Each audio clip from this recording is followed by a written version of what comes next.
ከዚህ በፊት በነበረው ልምድ በወሩ የመጨረሻ ቀናቶች ላይ የተሽከርካሪዎችን ነዳጅ በሚመለከት ሌሎች የነዳጅ ምርቶችን በሚመለከት መንግስት የዋጋ ማስተካከያ ያደርጋልና ይሄን ተከትሎ ነዳጅ ሊጨምር ይችላል ብለው የሚሰጉ አሽከርካሪዎች ነዳጅ ማደያ አካባቢ ከፍተኛ ሰልፍ ተሰልፈው እንመለከታለን። አንዳንዴ የነዳጅ እጥረት ሊፈጠር ይችላል በሚልም ሰልፍ ሊኖር ይችላል። ዋናው ግን ብዙ ጊዜ የምንመለከተው በወሩ መጨረሻ ላይ ዋጋ ይጨምራል የሚለው ነውና ይሄን ሰልፍ ያነሳን ብዙ ነገሮች አንስተናል ከዚህ በፊት። ከዚህ ጋር ተያይዞ መንግስት ተገማች በሆኑ ቀናቶች ላይ የነዳጅ ዋጋ ማስተካከያ ባያደርግ ይሄን ሰልፍ አናየውም ብለናል። ስለዚህ በዚህ ወር በ10 ካስተካከልከው በሚቀጥለው በ20 ካስተካከልከው አሽከርካሪዎቹ ይሄን ቀን ስለማያውቁት ነዳጅ ያላቸው ወደ ነዳጅ ማደያ አይሄዱም ብለናል። ይሄን ነገር በስፋት ተነጋግረንበታል። ያው አንተም ታስታውሳለህ። ሰሞኑን ደግሞ በኤሌክትሪክ ኃይል የሚሰሩ ተሽከርካሪዎች ተሰልፈው ተመለከትን። በማህበራዊ ሚዲያ ላይ መነጋገሪያ ሆኗል። በጣም በርግጥ ሰልፉን ምን ባጋጣሚ በዛ ጋር አልፌ ስለነበረ የአንደኛውን ቀን ሰልፍ አይቻለሁ። የሌላኛውን ቀን ሰልፍ ነው ያላየሁት። የአንዱን ቀን ግን ሰልፍ አይቻለሁ። እኔ እንደውም ያው ፕሮግራሙን ሰርተን ስለነበረ የስቴሽኑ ምረቃ ላይ ተሽከርካሪዎቹ በዛ መልክ ተሰልፈው ሳይ አስቤ የነበረው አዲስ የሆነ ቴክኖሎጂ መጥቷን በሚል ሰዎች ቤታቸው ማድረግ የሚችሉትንም ቻርጅ በዛ ቦታ ላይ ተሰልፈው ያየው መሰለኝ። እውነት ነው። በወቅቱ ኢትዮ ቴሌኮም ይሄን ፈጣን ቻርጅ ማድረጊያ ጣቢያ ሲያቋቁም ፕሮግራም ሰርተን ነበር። በነገራችን ላይ ብዙ ኤሌክትሪክ ተጠቃሚ ተሽከርካሪዎች አገራችን ገብተዋል። ከ100,000 በላይ ተሽከርካሪዎች ገብተዋል። ስለዚህ እነኚህ ሁሉ ተሽከርካሪዎች ቤታቸው አድርገው ወደ ስራ ይወጣሉ ማለት ይከብዳል። በተገኘው ሰዓት ወጥተህ እንደዚህ አይነት ቦታ ላይ ቻርጅ ልታደርግ ትችላለህ። ኤሌክትሪክ ላይኖርም ሊጠፋም ይችላል ቤት። ከዚህ ጋር ተያይዞ ኢትዮ ቴሌኮም ትልቅ ችግር ነው የፈታው፣ ሊመሰገን ይገባል። አውቶሞቲቭ ዘርፉ ላይ ሳይጠበቅ መጥቶ ነው ማህበራዊ ኃላፊነቱን በመወጣት ለገቢ የተቋቋመ ስራ ቢሆንም ችግር በመፍታት ትልቅ ቦታ ይሰጠዋል። ስለዚህ ይሄ ስቴሽን ባይኖር እዛ ጋር የተሰለፉት ሰዎች ደግሞ በሌላ መንገድ ነው ችግሮቻቸው የሚፈቱት። አማራጩ መስፋት አለበት ነው መፍትሄው እንጂ መሰለፋቸው ችግሩ እንዳለ ቢያሳይህም መፍትሄው ግን እንደዚህ አይነት ፈጣን ቻርጅ ማድረጊያ ጣቢያዎች በከተማው የተለያዩ ቦታዎች ላይ መስፋት አለባቸው የሚለው ነው። እንግዲህ ያው ቻርጅ የሚያደርግበት የፍጥነት ታይሙ 15 ደቂቃ አካባቢ ነው። ስለዚህ ሰዎች ረጅም ሰዓታቸውን በቤታቸው ቻርጅ አድርገው ከምንወጣ ወይንም መብራት መቆራረጥ እንኳን ቢያጋጥመን ብለው ስለሚያስቡ እንዲህ አይነት ቻርጅ ፈጣን ካለ ለምን እዛ ሄደን ወዲያው ቻርጅ አድርገን አንቀሳቀስም፣ ወደ ጉዳያችን አንሄድም ብለው ይመስለኛል የተሰለፉትና አንተም እንደገለጽከው ግን ይህ አይነቱም ተሞክሮ ወደ ሌሎች ድርጅቶችም ወደ ሌሎች ባለሀብቶችም ተስፋፍቶ መንግስትን በማበረታታት ይሄንን በተለያዩ ስፍራዎች ላይ እንደዚህ አይነት ነገሮች ቢሆኑ እዚህ ጋር ያየነው የሰልፍ ሁኔታ በጣም እየቀነሰ የሚሄድበት መንገድ ይፈጠራልና አገራችን ላይ ኤሌክትሪክ ተሽከርካሪ በጣም የሚበዛ ከሆነ ጉዳዩ በጣም አሳሳቢ እንደሆነ የሚያሳይም ነው። ስለዚህ ኢትዮ ቴሌኮም የራሱ ባልሆነ ዘርፍ ላይ ገብቶ የብዙዎች ችግር ነው ብሎ ይህን ችግር ለመፍታት የሰራው ስራ የሚደነቅ ነው። ሌሎች አውቶሞቲቭ ዘርፉ ላይ ያሉ በዚህ ዘርፍ ላይ ረጅም ዓመታት በሀገራችን ያስቆጠሩ ትልልቅ ባለሀብቶች፣ ትልልቅ ድርጅቶች አሁንም እዚህ ስራ ላይ ገብተው ችግር መፍታት ቢችሉ እንደዚህ አይነት ሰልፎችን አናይም። መልእክታችንም ነው ጥሪያችንም ነው። ዳኒ በጣም ጥሩ ማለት ስለ ኤሌክትሪክ ኃይል ተጠቃሚ ተሽከርካሪዎች ስላነሳን በብዙ አሽከርካሪዎች የሚነሳ አንድ ነገር አለ። እስቲ እሱን እንመልከት ዳኒ። በኤሌክትሪክ ኃይል የሚሰራ ተሽከርካሪ መግዛት እፈልጋለሁ፣ መስራት የምፈልገው ግን የትራንስፖርት ስራ ነው ይላሉ። ስለዚህ የትራንስፖርት አገልግሎት ለመስጠት እዚህ ስራ ላይ ለመሰማራት በነዳጅ የሚሰራ ተሽከርካሪ ልግዛ፣ በኤሌክትሪክ ኃይል የሚሰራ ተሽከርካሪ ልግዛ ይሉሃል ብዙ ሰዎች። ይሄን መልስ ለመስጠት እንግዲህ ብዙ ነገሮችን ማሰብ ያስፈልጋል። ስለዚህ እዚህ ላይ ሁሌ እንደምናነሳው በኤሌክትሪክ ኃይል የሚሰራ ተሽከርካሪ በተለምዶ ራይድ ለሚባለው ወይንም ደግሞ በኤሌክትሮኒክ ሲስተም የትራንስፖርት አገልግሎት የሚሰጡ የአውቶሞቢል ተሽከርካሪዎችን ገዝቶ ስራው ላይ ለመሰማራት የምናያቸው ነገሮች አሉ። ስለዚህ የሰዎቹ ጥያቄ ተገቢ ነው፣ ግን ምን መሆን አለበት? እኛ እንግዲህ ደጋግመን እንደሰራነው ፕሮግራሞች ከተሽከርካሪ ግዥና ሽያጭ ጋር በብዛት የሰራንበት የነበረው በነዳጅ ኃይል የሚሰሩ ተሽከርካሪዎችን ወይንም የናፍጣ ወይንም የቤንዚን ተሽከርካሪ የሆኑትን ሰዎች እንዴት ይገዛሉ የሚል ፕሮግራሞችን በተለያየ ጊዜ ሰርተናል። ያ ኤክስፒሪየንስ ወደዚህ መጣና የተወሰነ ነገሮች ግን ልዩነትን ያመጣል ማለት ነው። ጉዳዩ ምንድነው? ተመሳሳይነት የሚኖራቸው ምንድነው? አንድ ተሽከርካሪ ለምን ጉዳይ ገዛዋለሁ የሚለው በሁለቱም አካል ላይ መታየት የሚገባቸው ጉዳዮች ናቸው። ለምሳሌ በኤሌክትሪክም በኮምበሽን ኢንጂን በሚሰራ መካከል ላይ አንተ እንቅስቃሴ ይወሰናል የምትገዛው ተሽከርካሪ። እዛ የቤንዚን ኮንሰፕሽኑ ያሳስባል። እዚህ ጋር ደግሞ ስትመጣ ደግሞ የኤሌክትሪክ ፍጆታ ያሳስባል።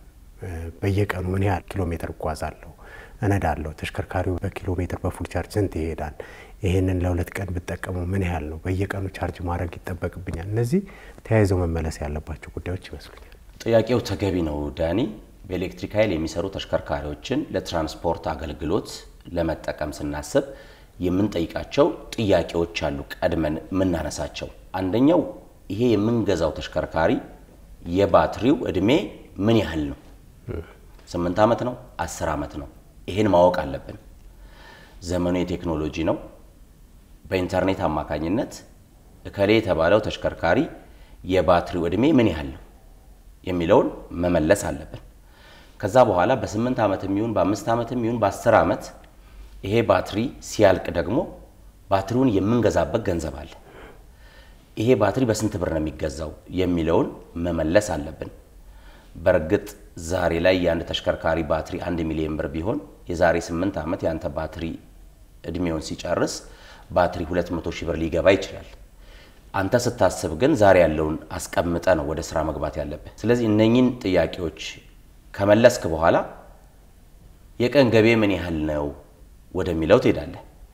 ይሄን ከመለስክ በኋላ ደግሞ የምገዛው በራሴ ካሽ ነው ሙሉ ለሙሉ ወይንስ በባንክ ተበድሬ ነው የምገዛው፣ በወር ለባንክ ምን ያህል እሰጣለሁ የሚለውን ማረጋገጥ መቻል አለብህ። አለበለዚያ ነገ በ8 ዓመትም ይሁን በ10 ዓመት የባትሪ ወጪ ሲያጋጥም ገንዘቡን ካጠፋኸው ነዳጅ አላወጣም ትርፌ ነው ብለህ ከተረጋጋ ነገ ችግር ውስጥ ትገባለህና እነኛ ቀድም ያነሳናቸውን ጥያቄዎች ከመለስክ በኋላ ገንዘቡን ደግሞ እንዴት ነው የምከፍለው እንዴት ነው የምቆጥበው የሚለውን ነገር ካልተመለከትክ አዋጭ ነገር ላይ ያጋጥም ይችላል። እውነት ነው መለይ። እነዚህ በኤሌክትሪክ ኃይል ተሽከርካሪ ለስራ በምትገዛበት ጊዜ ላይ አንተ ያነሳቸው ነጥቦች እያንዳንዱ አብረው ተያይዘው የሚሄዱ ናቸው። በዚህ ላይ ግን ተጨማሪ ሆኖ ሰዎች ሊያስቡት የሚገባው ሪሴል ቫልዩ የመኪናውንም አብሮ ማሰብ ይኖርባቸዋል። በእኛ ሀገር ኮንቴክስት ማለት ነው። ብዙ ጊዜ የውጭ ሀገር ተሞክሮና የኛ ሀገር ተሞክሮ አንድ አይነት አይደለም። እሱም ማሰብ ያስፈልጋል። ሁለተኛ ባትሪውስ የዛሬ 8 ዓመት በምን ጉዳዮች ሊቀንስ ይችላል ተብሎ ይታሰባል የሚለው ነጥብ ውስጥ መግባት አለበት። ለምሳሌ የዛሬ 8 ዓመት ኢኮኖሚያችን ምን ላይ ይደርሳል ብሎ ገስ ይደረግና ከዛ በኋላ ቴክኖሎጂው ይሄንን ሊያፈራ ይችላል ብሎ ወይ በአገራችን ሊመረት ይችላል፣ ስለዚህ የኢምፖርት ኮስቱን ሊቀንስ ይችላል ተብሎ ሊታሰብ ይችላል።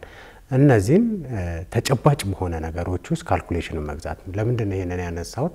ቀደም አሁን አንድ ያነሳው ነጥብ አለ። ከባንክ ጋር ተጋይዘው የሚገዙ ሰዎች ከሆኑ ለምሳሌ መኪናውን ከባንክ ጋር እየሰሩ ለባንክ ይከፍላሉ፣ የራሳቸውን ህይወት ይመራሉ። ከዛ ተሽከርካሪው ይቆያል፣ 8 ዓመት ይሆናል፣ ባንክ ላይ ሊጨርሱ ይችላሉ። ከዛ መኪናው ኔት ትርፋቸው ሊሆን ይችላል። የዛን ጊዜ ግን ባትሪ ፈልጎ ኮስቱ ብዙ ከሆነ ለምሳሌ ኢፍ ነው ብለን የምናስበው ቢሆን እነዚህ ሰዎች ይሄንን መኪና ወደ ሌላ መኪና የመቀየር ካፓሲቲያቸውስ ምን ላይ ነው የሚሆነው? ህይወታቸውን ከዚህ ወደዚህ ብቻ መምራት ነው? ይሄም ታሳቢ እንዲሆን ያስፈልጋል በሚል በኤሌክትሪክ ኃይል የሚሰሩ ተሽከርካሪዎች ላይ ተጠባቂ የሆኑ ተስፋዎች አሉ። እነኚህን ተስፋዎች ግን ገዢው ላያውቃቸው ይችላል። እንደኛ ያሉ የአውቶሞቲቭ ፕሮግራሞች ባለሙያዎች፣ አማካሪዎች ይሄን ነገር ማሳወቅ ይኖርባቸዋል። ለምሳሌ በዓለም አቀፍ ደረጃ የምንጠብቃቸው ነገሮች አሉ። የሚመረቱ ተሽከርካሪዎች ከዚህ በኋላ በሙሉ ቻርጅ የሚሄዱት ኪሎ ሜትር እየጨመረ ነው የሚሄደው። በሙሉ ቻርጅ 500 የነበረው 700 1000 እያለ 2000 ሊደርስ ይችላል። ይሄ አንዱ ተስፋ ነው። ሁለተኛው ደግሞ የባትሪው የቆይታ ጊዜ እየጨመረ ሊሄድ ይችላል። እነኚህ ነገሮች ወደፊት የምንጠብቃቸው ተስፋዎች ናቸው። ወደ ሀገራችን ስታመጣው ደግሞ በመንግስት በኩል የሚሰጡ የተለያዩ ማበረታቻዎች ይኖራሉ ተብሎ ይጠበቃል። በኤሌክትሪክ ኃይል ለሚሰሩ ተሽከርካሪዎች በተለይ ባትሪው እንዲሁም ከኤሌክትሪኩ ጋር የተያያዙ የተለያዩ መለዋወጫዎች ወደ ሀገር ውስጥ ሲገቡ ከታክስ ነፃ እንዲገቡ አንዱ ማበረታቻ ሊሆን ይችላል። ቻርጅ ማድረጊያ አተህ እንዳትቸገር በተለያዩ ቦታዎች ላይ የሚቋቋሙ ቻርጅ ማድረጊያ ጣቢያዎች ተመጣጣኝ ዋጋ የሚያስከፍሉ መሆን መቻል አለባቸው። በኤሌክትሪክ ኃይልም ይስራ በነዳጅም ይስራ አንድ ተሽከርካሪ ለመግዛት ስታስብ እኮ የምታነሳቸው ጥያቄዎች አሉ። አንደኛው በቂ መለዋወጫ ሀገር ውስጥ አለ ወይ ነው ተሽከርካሪው። ቀጣዩ ጥገናውስ ምን ይመስላል? ይሄን ተሽከርካሪ የሚጠግን አካል ወይ ወርክሾፕ ሀገራችን ውስጥ አለ ወይ ነው። ሶስተኛው ቅድም አንተ እንዳነሳው የነዳጅ ፍጆታ ነዳጅ ተሽከርካሪ ላይ እንደምናየው በኤሌክትሪክ ኃይል የሚሰራ ከሆነ ደግሞ በሙሉ ቻርጅ ምን ያህል ኪሎ ሜትር ይሄዳል? ወደፊት ባትሪ ሲፈልግብኝ የባትሪው እድሜ የባትሪው ዋጋ ምን ያህል ነው የሚለውን ጥያቄ መመለስ አለበት። ይሄ ሪሴል ቫልዩ ያልከው መልሰን የመሸጥ ነገሩ ግን በነዳጅ ተሽከርካሪዎች ላይ በሌላው አገር ያለ ተሞክሮ ዛሬ 00 የገዛው ተሽከርካሪ የዛሬ 5 ዓመት ስትሸጠው 1 ሚሊዮን ብር ገዝተው ከሆነ 1 ሚሊዮን አጠብቅበት አላቂ ዕቃ ስለሆነ እየወረደ ሄዶ 500 ሺህ ሊሸጠው ነው የምትችለው። በእኛ ሀገር ተጨባጭ ሁኔታ ግን የውጭ ምንዛሬው ራሱን የቻለ ተጽዕኖ አለው። ገበያችን ሳይንሳዊ አይደለም፣ የተረበሸ ነገር አለው። 1 ሚሊዮን የገዛውን ተሽከርካሪ ስሸጠው 2 ሚሊዮን እሸጠዋለሁ ብለህ ነው መኪና የምትገዛው። እነኚህ ነገሮች በኤሌክትሪክ ተሽከርካሪዎች ላይ ያበቁ ይመስለኛል። ምክንያቱም የዛሬ 8 ዓመት መኪናው ባትሪ ይጠይቃል። ስለዚህ 3 ዓመት የቀረው 2 ዓመት የቀረው እያልን የባትሪው እድሜ ያለቀ ተሽከርካሪ ቫልዩ እየቀነሰ ነው የሚሄደው። ይሄ ደግሞ መልሶ የመሸጥ ወይም ሪሴል ቫልዩ የምንለውን ጥያቄ ውስጥ የሚከት ይመስለኛል። አዎ ለዛ ነው እንግዲህ ይሄም ታሳቢነት መግባት አለበት የሚባለው ማለት ነውና ተሽከርካሪን ስትገዛ ነገ ሪሴል ቫልዩ እየቀነሰ የሚሄድ ከሆነ ተሽከርካሪዎቹን ፕሮግራም ስታደርግ በቃ ከዛ አንፃር ነው ማድረግ ያለበት። ለምሳሌ ቅድም አንተ እንደጠቀስከው ብንጠቅስ 1 ሚሊዮን የገዛው መኪና 500 ሺህ የምትሸጠው ከሆነ 500 ሺህ እንደምትሸጠው ራስን አስበ ስራህን ሂሳብን ትሰራለህ ማለት ነው ስትሰራውና በዛ መንገድ ሄደ የምታተርፈውን ትርፍህን ድካምህን ምናምን ሰርተ የዕለት ዕለት ኑሮህን በእንደዚህ አይነት መንገድ የምትከፋበትን ስትራቴጂ ከነደፍ ነገ የሆነ ነገር ሀፕን ቢያደርግ አትደናገጥም። ኦሬዲ ስለሆነ የተነሳውና ያንን የሳልከው ኢሜጅ ላይ ስትደርስ አንተ ደግሞ ያንን እንግዲህ ሌላ አዲስ ታሪክ ተፈጥሮ ደግሞ ወደ ሌላ የሚያርግበት መንገድ ካለ ያልጠበቀውን ነው የምታገኘው። የጠበቀው ሆኖ ደግሞ ካገኘው ደግሞ የጠበቀው ላይ ደግሞ የሆነ ነገር አድርገ ደግሞ የሚቀጥለውን ህይወትን ደግሞ የምትቀጥልበት ፕሮግራም ታረጋለህና ብዙ ጊዜ በእቅድና በፕሮግራም መመራት ጥሩ ነው ብዬ ነው ማስበው። በኤሌክትሪክ ኃይል የሚሰሩ ተሽከርካሪዎችን ለትራንስፖርት አገልግሎት የሚገዙ ሰዎች አሉ፣ ጥያቄ ያነሳሉ።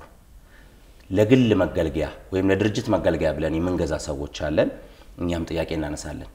ልክ እንደዛው ለግል መገልገያ ብለው ገዝተው ደግሞ ተሽከርካሪውን በደንብ የማይጠቀሙበት ብዙ ጊዜ የማያሽከረክሩ ሰዎች አሉ። እነሱ ደግሞ ቆም ብለው ማሰብ መጠየቅ ያለባቸው ነገር አለ። ለምሳሌ አንተ የምትገዛውን ተሽከርካሪ በቀን 10 ኪሎ ሜትር 20 ኪሎ ሜትር ብቻ ከሆነ የምታሽከረክረው በ8 ዓመት ባትሪ ቢፈልግ የምትፈልገውን ያህል ኪሎ ሜትር ወይም ደግሞ ሊሰጥ የሚገባውን አገልግሎት ሳታገኝ ተሽከርካሪው ባትሪ ይፈልግብሃል። ስለዚህ አንተ በነዳጅ የሚሰራ ተሽከርካሪ ብትጠቀም ነው የሚያዋጣ። ምክንያቱም ነዳጅህን እየቆጠብክ በፍጆታ ልክ መጠቀም ስለምትችል። እነዚህ ሰዎችስ ምን አይነት ጥንቃቄ ማድረግ ይኖርባቸው? በጣም ጥሩ። ይሄ እንደውም አንኳር የሆነ ፖይንት ነው። ምክንያቱም ምንድነው ሰዎች የኤሌክትሪክን ተሽከርካሪ ገዝተው ቤታቸው የሚያስቀምጡ ከሆነ አሁንም በኪሳራ ውስጥ ነው የሚንቀሳቀሱት ማለት ነው። ሎጂካል የሆነ ነገሮች ነው አሁን የተቀመጡትም እነዚህ ነው ማጠናከራቸው። ምክንያቱም አሁን ለምሳሌ 4-5 መኪና ያለው ሰውዬ 2 ኤሌክትሪክ ኃይል የሚሰራ ተሽከርካሪ በከፍተኛ ዋጋ ገዝቶ ቤቱ ቢያስቀምጠውና አልፎ አልፎ እንደሌሎቹ መኪና የሚነዳው ከሆነ በኪሳራ ውስጥ ነው ያለው። ምክንያቱም እንግዲህ ያው ሪሴል ቫልዩ እንደሚጠበቀው ሆኖ ማለት ነውና ይሄኛው ደግሞ በየቀኑ የሚጠቀመው ሰው ደግሞ ለምሳሌ በቀን 100 ኪሎ ሜትር የሚነዳ ሊኖር ይችላልና በቀን 100 ኪሎ ሜትር እየነዳ እየተጠቀመ ያለ ራቅ ያለ ቦታ ላይ እየሄደ እየሰራ እየመጣ ያለ ሰውዬ ደግሞ ኢፌክቲቭሊ ያንን መኪና በ8 ዓመት ውስጥ የተጠቀመው ሰውዬ ዋጋቸው ሲሰራ የዚህኛው ያተረፈው ቤንዚል ቢነዳ ኖሮ ያተረፈው ብር በጣም ብዙ ሲሆን ይሄኛው ደግሞ ጭራሽ ቤንዚል ቢኖረው የተሻለ ነበር። እንደ ሀገርም ያግዛል። ለምሳሌ የማይጠቀመው ከሆነ ያን መኪና በቃ ያው ነዳጅ ሌላ ሰው ይቀዳና አንተ የምትቀዳበትን ቤት የሚቀመጥ ከሆነ ማለት ነው ተሽከርካሪውና ይሄኛው ሰውዬ ተጎጂ ይሆናል፣ ያኛው ደግሞ ተጠቃሚ ይሆናል። ስለዚህ ሁለቱን ስታወዳድራቸው የኤሌክትሪክ መኪና ያለው ሰውዬ በጣም የሚጠቀም ሰው መሆን አለበት ማለት ነው። ባጭር አገላለጽ 8 ዓመት በነዳጅ የሚሰራ ተሽከርካሪ ስትጠቀም በፍጆታ መጠን ያወጣው የነዳጅ ዋጋ 50 ሺህ ብር ቢሆን 100 ሺህ ብር ቢሆን ተሽከርካሪው ከዛ በኋላ ያገለግላል። ሪሴል ቫልዩ ላይም ብትሄድ ነዳጅ እየጨመረ ሄዶ ችግር ካላጋጠመው በስተቀር ተሽከርካሪው ተፈላጊ ነው። በኤሌክትሪክ ኃይል የሚሰራ ሲሆን ግን 8 ዓመት መሄድ ያለብን ያህል ኪሎ ሜትር ሳትሄድ ትንሽ ኪሎ ሜትር ሄደ ተሽከርካሪው ባትሪ ከፈለገብህ የምትጎዳው በነገራችን ላይ አንተ ብቻ አይደለም። ይሄን ኤሌክትሪክ ባትሪ ከውጭ ሀገር የምታመጣው በውጭ ምንዛሪ ነው። ስለዚህ አገርም ነው የሚጎዳው፣ መንግስትም ነው የሚጎዳው፣ አንተም ነው የምትጎዳው። ይሄን ቆም ብሎ ማሰብ ብዙ አካላትን ከወጪ ያድናል። ስለዚህ ባለሙያዎቻችን ይሄን ማማከር ላይ ትልቅ ስራ ይጠበቅባቸዋል። በእርግጥ በነዳጅ የሚሰሩ ተሽከርካሪዎች ወደ ሀገር ውስጥ አይገቡም። ከየት አምጥተን እንግዛ የሚል ጥያቄ ሊነሳ ይችላል። እስከ ተወሰነ ጊዜ ድረስ እዚህ ያሉት ተሽከርካሪዎች በጥሩ ይዞታ ላይ ያሉት ያው ገበያ ላይ ተፈላጊ ሆነው ይቀጥላሉ። ከዛ በኋላ ግን በነዳጅ የሚሰሩ ተሽከርካሪዎች የማይገቡ ከሆነ ሃይብሪድ የሆኑ ተሽከርካሪዎች ደግሞ ስላልተከለከሉ እነሱም እንደ አማራጭ ሊያዙ ይችላሉ። አዎ እንግዲህ በጣም ሊሰራበት የሚገባም ጉዳይ ስለሆነ በተለይ ሃይብሪድ ጉዳይ ሃይብሪድ የሆኑ ተሽከርካሪዎች ወደ ሀገራችን መግባት ይኖርባቸዋል።